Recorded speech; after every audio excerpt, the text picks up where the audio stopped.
கர்த்தருடைய பரிசுத்த நாம் மகிமைப்படுவதாக. இந்த மத்தியான வேளையிலையும் உங்களோடு நான் பகிர்ந்து கொள்ள ஆசைப்படுகிற ஒரு காரியம் கர்த்தராகிய இயேசு கிறிஸ்துவின் அன்பு.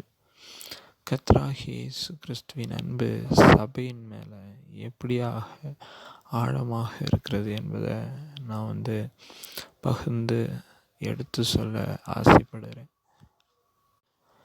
எப்படியாக இயேசு கிறிஸ்துவின் அன்பு நம்முடைய அந்த சபைகளில் இருக்கிறது அப்படின்னா, யோவான் 3ஆம் அதிகாரம் அதில் 16வது வசனம் மூலமாக சொல்கிறது, தேவன் தம்முடைய ஒரே பேரான குமாரனை விசுவாசிக்கிறவன் எவனோ அவன் கெட்டு போகாமல் நித்திய ஜீவனை அடையும்படிக்கு அவரை தந்தரளி உளவாய் உலகத்தில் அன்பு கூர்ந்தார். இப்படியாக தேவனுடைய அன்பு தன்னுடைய குமாரனாகிய இயேசு கிறிஸ்து மூலமாக இந்த பூமியில் வெளிப்பட்டு இருக்கிறது. அப்போ அப்படி இருக்கும்போது நாம் என்ன செய்யணும்? நாம் அந்த அன்பை நம்ம வீணடிக்காதபடி, அதான் அந்த அன்புக்கு நம்ம எடுத்து சொல்லணும்னா அதை கிருபைன்னு தான் சொல்லணும். அந்த கிருபையை போக்கடிக்காதபடி, வீணாக்காத வண்ணம் நாம் என்ன செய்யணும்? நம்ம இந்த நாட்களில் ஜாக்கிரதையாக நம்ம நம்முடைய வாழ்க்கையை ஜாக்கிரதையாக பரிசுத்தமாக நம்ம காத்துக்கொள்ள வேண்டியது அவசியமாக இருக்கிறது. அப்போ நாம் இப்படி பரிசுத்தமாக காத்துக்கொள்ளும்போது என்ன நடக்குது அப்படின்னா, நாம் ஆண்டவருடைய வருகைக்கு நாம் ஆயத்தமாகிறோம் என்பதை நாம் அதன் மூலமாக புரிந்து கொள்ள முடிகிறது. அப்போ கிறிஸ்துவின் அன்பு அப்படின்னு சொல்லும்போது அது சிலுவை குறித்தான ஒரு காட்சியை நமக்கு காண்பிக்கிறது. கிறிஸ்துவின் அன்பு அப்படின்னு சொல்லும்போது சிலுவை தான். அந்த சிலுவை எப்படியாக பிரித்து பார்க்கப்படுகிறது அப்படின்னா, முதலாவது அன்பு, இரண்டாவது தியாகம், மூன்றாவது ஆசீர்வாதம். இது மூன்றையும் சிலுவை எடுத்து காண்பிக்கிறது. அப்போ எப்படியாக சிலுவையின் மூலமாக நாம் ஆசீர்வாதத்தை பெற்றுக்கொள்ள முடியும் அப்படின்னா, பரலோக ராஜ்யம் இயேசு கிறிஸ்துவினுடைய மரணத்தோட அவருடைய தேவனுடைய பிள்ளைகளாகும்படியான அதிகாரத்தை நமக்கு பெற்று தந்திருக்கிறது. அப்படி இருக்கும்போது அந்த அதிகாரத்தின்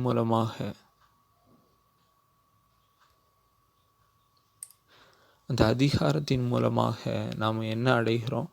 அதாவது பரலோக ஆசீர்வாதங்களுக்கு உரியவர்களாக நாம் அமைகிறோம். அப்போ அப்படி அமையும்போது நம்ம என்ன செய்கிறோம்? நம்ம பரலோக ஆசீர்வாதங்களை பெற்றுக்கொள்ளத்தக்க விதத்தில் நம்ம மாறுகிறோம். அந்த ஒரு யோவான் 1:12 மூலமாக நாம் பெற்ற அந்த ஒரு பிளஸ்ஸிங், தேவனுடைய பிள்ளைகளாகும்படியான அந்த அதிகாரத்தின் மூலமாக நாம் என்ன செய்ய முடிகிறது? அதாவது பரலோக ஆசீர்வாதங்களை பெற்றுக்கொள்ள முடிகிறது. அதான் ப்ராடிகல் சன், அதாவது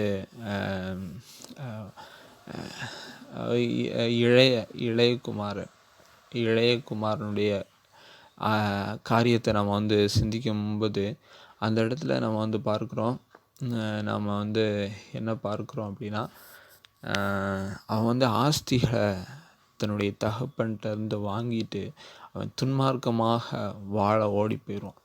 அப்போ அப்படி ஓடிப்போன அந்த மகனை திரும்ப சேர்த்து கொள்கிற தகப்பனை அந்த இடத்துல பார்க்குறோம். அப்போ திரும்ப சேர்த்து கொள்ளும்போது அங்கே என்ன நடக்கு? அவன் மரியாதைக்குரியவனா, அதாவது மதிப்பிடக்குரியவனா, அந்த வீட்டிலேயே அவன் விசேஷமாக பார்க்கப்படுகிறான். அப்போ அப்படி ஒரு விசேஷமான தன்மையை தான் நாமும் இன்னைக்கு நாம் அப்படிப்பட்டவர்களாக தான் இருக்கிறோம். நாம் நம்முடைய தகப்பனாகிய பிதாவாகிய தேவனுடைய மத்தேயு 23:9 சொல்கிறது, நாம் இந்த உலகத்தில் யாரையும் தகப்பன் என்று சொல்லி கூப்பிடக்கூடாது.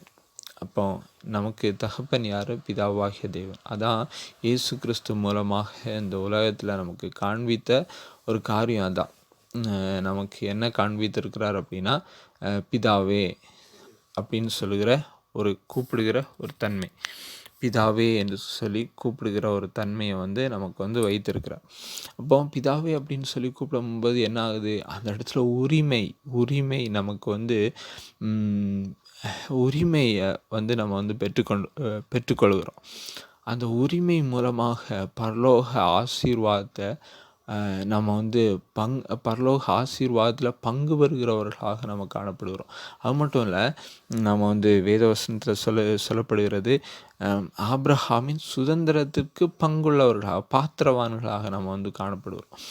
அப்படியாக விசேஷமான ஒரு தன்மையை வந்து யோவான் 1:12 மூலமாக பிதாவாகிய தேவன் குமாரனாகிய இயேசு கிறிஸ்து மூலமாக நமக்கு தந்திருக்கிறார். இதுதான் தேவனுடைய Christ love of the Christ அப்படின்னு சொல்லும்போது, கிறிஸ்துவனுடைய அன்பு எப்படி வெளிப்படுகிறது அப்படின்னா, கிறிஸ்து மூலமாக நாம் பெற்றுக்கொள்கிற ஒவ்வொரு ஆசீர்வாதங்கள் மூலமாக கிறிஸ்துவின் அன்பு வெளிப்படுகிறது. நிச்சயமாக இந்த செய்தி உங்களுக்கு ஆசீர்வாதமாக இருந்திருக்கும் என்று கர்த்தருக்குள் நம்புகிறேன். ஆமேன்.